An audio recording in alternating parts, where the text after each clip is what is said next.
Before the end of this newscast, some 136 people will be sold or kidnapped and forced into human trafficking. Now, for the first time in Georgia, a lawsuit aims to hold motels accountable for facilitating trafficking. New at 6, Channel 2's investigative reporter Tate Carr has this story.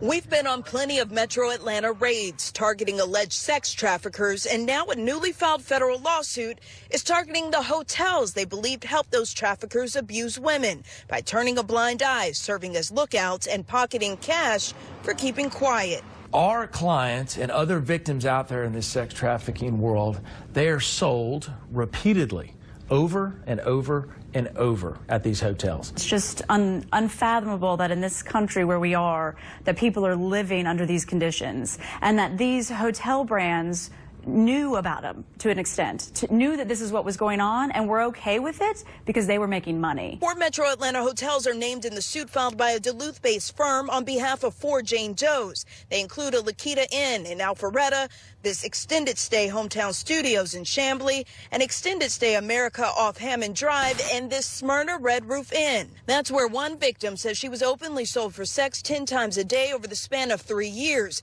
The complaint also alleges this sign was a front desk fixture there for years, declaring no refunds after 15 minutes, encouraging commercial sex for a one-night rate. When you combine that with the fact that you actually have employees that are taking money to either be lookouts that the police don't show up, or to make sure that a survivor or victim at the time doesn't escape, you know, it just shocks the conscience. Our earliest response came from the Red Roof Inn, a brand spokesperson saying in part, Red Roof condemns and has zero tolerance for human trafficking and child exploitation. Red Roof expects its franchisees to follow the policy and, as part of our franchise agreement, comply with the law. Those representing victims say the suit sends a simple, strong message to enablers.